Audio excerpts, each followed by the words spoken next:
Naam, mvutano na mzozo mkali umezuka kati ya kiongozi wa upinzani John Heche na kamanda wa jeshi la polisi la mkoa wa Mwanza Mutafungwa. John Heche amekataa hadharani ombi la moja kwa moja kutoka kwa kamanda wa polisi wa mkoa, na namna alivyokataa ombi hili imeiweka polisi ya mkoa wa Mwanza katika hali ya kujitetea. Kamanda wa polisi wa mkoa wa Mwanza Wilbrod Mutafungwa alimtaka Heche kujitokeza na kutoa taarifa au ushahidi kuhusu watu anaodai kuwa wanamfuatilia. Hivi majuzi John Heche alidai kuna gari ambalo linamfuatilia na anahofia kuwa maisha yake yamo hatarini. Ombi hilo lililotolewa na jeshi la polisi liliwasilishwa kama hatua muhimu kabla ya hatua yoyote ya kisheria kuchukuliwa kuhusiana na madai yake ya kufuatiliwa. Kwa mtazamo wa kawaida, ombi hilo lilionekana kuwa la kuzingatia taratibu. Hata hivyo, majibu ya John Heche aliyoyachapisha kwenye mtandao wake wa kijamii hayakuwa ya staha wala kuzingatia taratibu za kawaida za mawasiliano. Heche aliandika akimuuliza kamanda wa jeshi la polisi Mutafungwa moja kwa moja. John Heche aliandika hivi kama unavyotazama kwenye screen yako: Bwana Mutafungwa, unataka nije kuripoti nini kwako? Yaani nije kukupa ripoti ya jambo ambalo unalijua ili iweje? Hiyo gari yenye namba feki ambayo inatoka ofisi ya RCO, unataka nije kukuambia nini? Kama jambo liko kwenye public, unahitaji mimi kuja au wewe kufuatilia na taarifa zako za kiintelijensia? Je, ni rahisi kiasi gani kwa hakimu kutoa hukumu kwenye kesi yake mwenyewe? Bwana Mutafungwa, unapaswa kujua kwamba sisi sio wajinga. Wewe unapaswa kuwaambia Watanzania kwa nini gari hardtop Land Cruiser iwe na namba plate za Caterpillar Grader. Malengo yenu ni yapi kuficha namba za gari? Nani ana wajibu wa kusimamia watu kufuata sheria? Kwa nini magari ya polisi ndiyo yanaongoza kuwa na namba za ajabu zisizoeleweka? Fanya wajibu wako kwa kufuata sheria. Siku si nyingi, maovu yote yanayopangwa gizani na sirini yatakuwa hadharani. Mtazamaji, hayo ni majibu ya John Heche.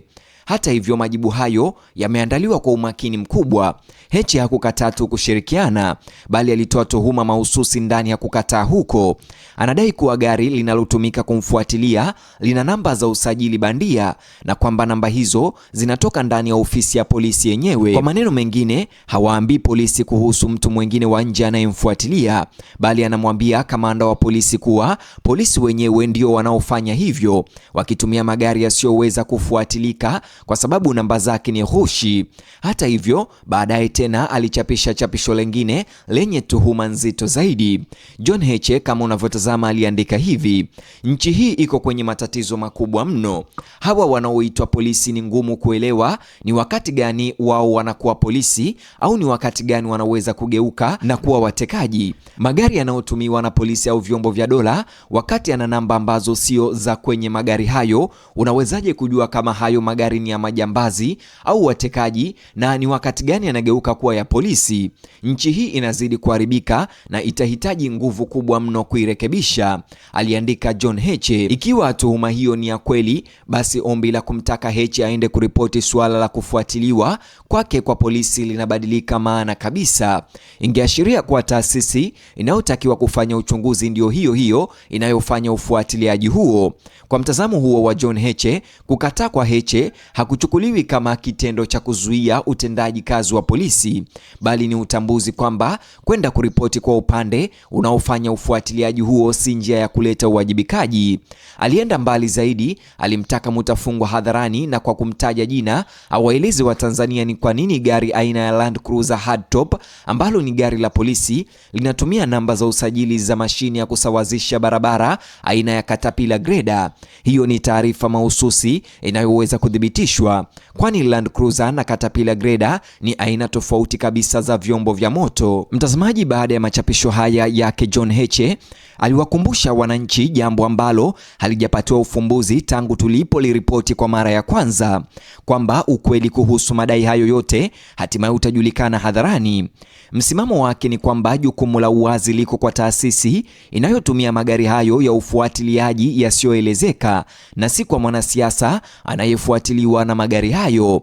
Sasa hebu tuweke mazungumzo haya katika muktadha mpana wa matukio yanayomzunguka John Heche tangu mwishoni mwa mwezi Juni mwaka 2026. Tarehe 27 Juni, John Heche alichapisha chapisho kama hili. Heche alitoa taarifa kwenye mtandao wake wa kijamii wa X akidai kuwa msafara wake ulifuatiliwa na magari mawili ya polisi pamoja na watu waliowatambua kama maafisa usalama wakati akisafiri kutoka Urambo kuelekea Kigoma kwa mkutano. Alisema alisimamisha gari lake mara mbili ili kuwakabili waliokuwa wakimfuatilia, lakini hakupata maelezo ya kuridhisha. Alisema baadaye aligundua watu hao walikuwa wamevaa nguo za kiraia wakimfuatilia akiwa hotelini kwake mjini Kigoma. Pia alichapisha akisema kuwa alikuwa amepokea maonyo kutoka kwa watu mbalimbali kwamba kulikuwa na mipango inayomlenga yeye na familia yake. Siku chache baada ya taarifa hiyo kuchapishwa, dereva wake Suez Dani Maradufu alikutwa amefariki dunia katika chumba kilichofungwa ndani ya nyumba ya wageni mjini Kigoma. Alikutwa akiwa amelala kifudifudi sakafuni, huku kukiwa na damu mdomoni, masikioni na puani, na dawa mbalimbali zilikutwa na maafisa wa polisi ndani ya chumba hicho. Hata hivyo, mtazamaji, taarifa hapa ni kwamba Heche hawezi kwenda kituo cha polisi kuripoti suala la kufuatiliwa kwa taasisi anayoamini ndiyo iliyofanya ufuatiliaji huo. Katika ujumbe huu wake wa leo, Heche pia aligusia suala pana zaidi la kitaasisi. Alisema jeshi la polisi lina wajibu wa kisheria kutekeleza majukumu yake na kwamba ukweli kuhusu madai hayo utawekwa wazi kwa umma. Hasemi kwamba polisi wasifanye lolote.